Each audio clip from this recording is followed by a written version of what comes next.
Ninawasalimu popote mlipo wapenzi watazamaji wa hichi kituo cha Tanzania News Today. Hamjambo, asante sana kwa ushirikiano ambao tunazidi kupeana. Karibu tena kwenye mwendelezo wa taarifa zetu, mahala ambapo napata taarifa za ukweli.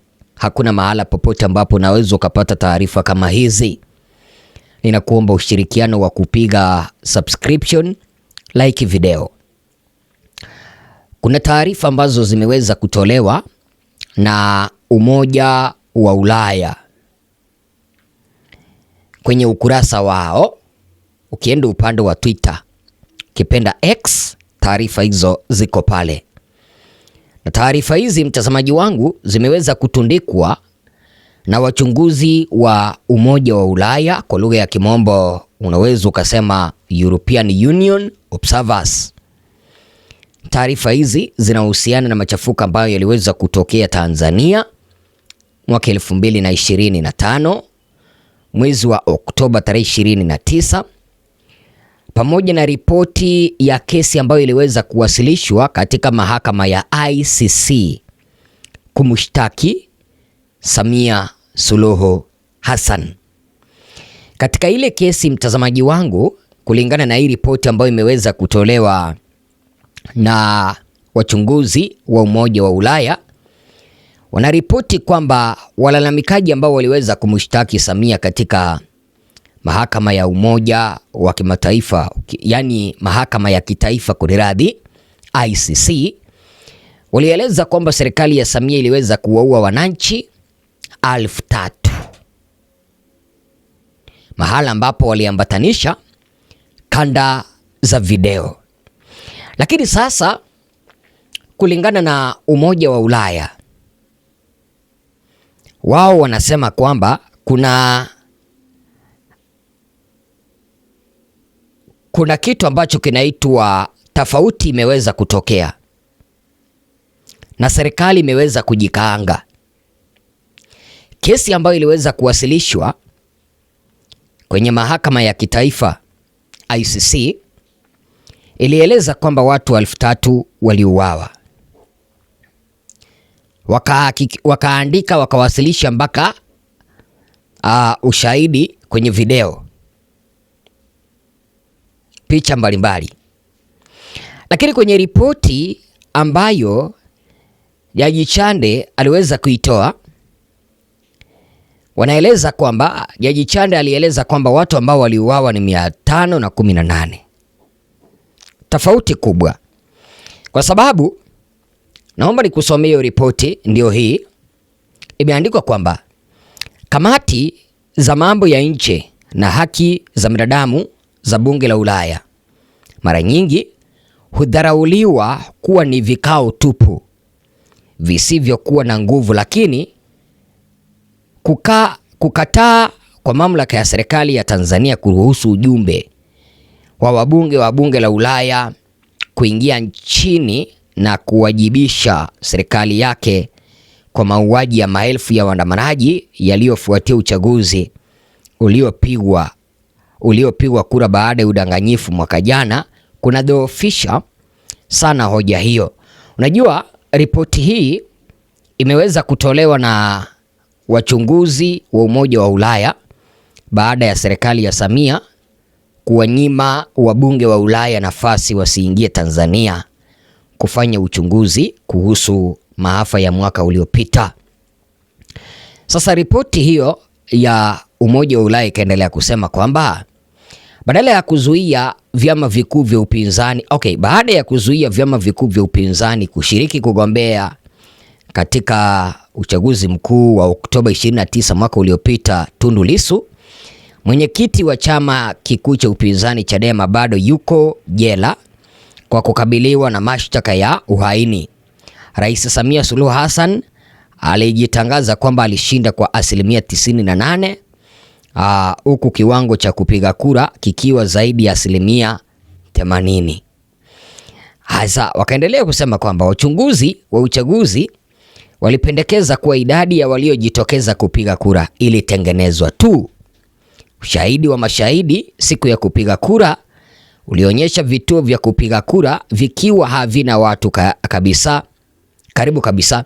Sasa unaona bunge la Ulaya linasema hivi, ama ripoti hii ya uchunguzi ama ripoti hii ya wachunguzi wa Umoja wa Ulaya wanaeleza kwamba siku ya kupiga kura mwaka uliopita, ripoti zinaeleza kwamba hakuna watu ambao walikuwa wanapiga kura, lakini kulingana na serikali ya Samia wanasema kwamba watu walijitokeza asilimia 98.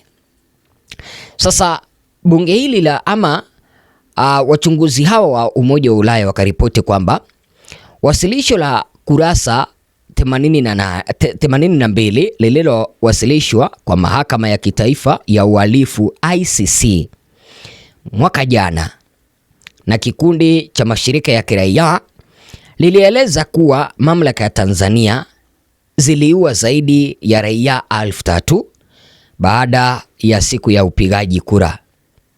Mwezi huo huo wa 11 mwaka uliopita, kamati ya haki za binadamu ya bunge la Ulaya ilipewa mamlaka mapana mwaka jana kushughulikia ukiukwaji wa haki za binadamu na udanganyifu wa uchaguzi pamoja na kukagua miradi iliyofadhiliwa na Umoja wa Ulaya na kukutana na vikundi vya kiraia na vyombo vya kisheria katika taifa letu la Tanzania. Hapo awali wabunge wa bunge la Ulaya walikusudiwa kusafiri hadi Tanzania mwezi wa pili mwaka 2026 kabla ya kuahirishwa hadi Mei mwaka huu mwaka 2026 ili kuruhusu tume ya uchunguzi ya ndani ya Tanzania ambayo wajumbe wake walichaguliwa na serikali iwasilishe matokeo yake. Unaona, bunge la Ulaya wanasema kwamba serikali ya Samia iliweza kuahirisha safari ya wabunge wa Ulaya kuja Tanzania kutoka mwezi wa 4 mpaka mwezi wa 6, yani mwezi wa 5, yani kutoka mwezi wa pili mpaka mwezi wa 5, kuruhusu kwanza tume ya uchunguzi ya Jichande wawasilishe ripoti yao ya uchunguzi. Lakini hivyo wakaendelea kusema kwamba hata hivyo uchunguzi ulimalizika mwishoni mwa Aprili ukihitimisha kuwa watu takriban 518 ndio waliouawa, kitu ambacho ni tofauti na kesi ambayo iliweza kuwasilishwa katika mahakama ya kitaifa kwamba watu ambao waliuawa ni 3,000, huku mwenyekiti wa tume Mohamed Chande Othman akiripoti kuwa maafisa wa usalama wa serikali hawakuwa na lawama kwa vifo hivyo, badala yake akilaumu waandamanaji na vikundi vya kiraia. Ripoti yake haijatolewa hadharani. Sasa wabunge wa Ulaya wameripotiwa kuzuiwa kuingia Tanzania hadi leo. Hii ni ripoti, mtazamaji wangu, ambayo imeweza kutolewa kwa lugha ya Kimombo. Mimi nimeweza kuitafsiri kwa lugha ya Kiswahili. Sasa hapa hivi kumeweza kuibuka maneno, na unaona wachunguzi wa Umoja wa Ulaya wameweza kuandika hii ripoti kwa masikitiko sana, haswa baada ya wabunge wa Ulaya kuzuiwa kuingia Tanzania kufanya uchunguzi wao. Unaona, katika hii documentary yao ambao umeweza kuiandika, mtazamaji wangu, ukitaka unaweza ukaenda upande wa X ukaitafuta hiyo ripoti kwa mwanaharakati mwenye anaitwa Geoffrey Smith mwenye anajiita kwamba founder Vanguard Africa. Unaweza ukaona hiyo ripoti hapo jinsi ambavyo imeweza kuwekwa.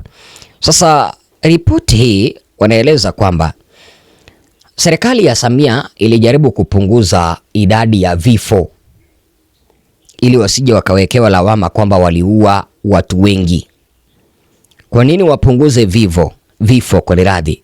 Walipunguza vifo ndiposa ile kesi ambayo iliweza kuwasilishwa katika mahakama ya ICC isikuwe na uzito. Lakini wacha nikuulize mtazamaji wangu, Ni nani ambaye ataamini ripoti ya tume ya Jaji Chande ambayo hadi wa leo ripoti ambayo iliweza kutolewa na Jaji Chande haijaweza kuwekwa paruwanja, haijaweza kuwekwa hewani. Sasa hata hawa wachunguzi wa Umoja wa Ulaya, ukipenda European Union Observers, wanasema kwamba wanatilia shaka ripoti ya Jaji Chande.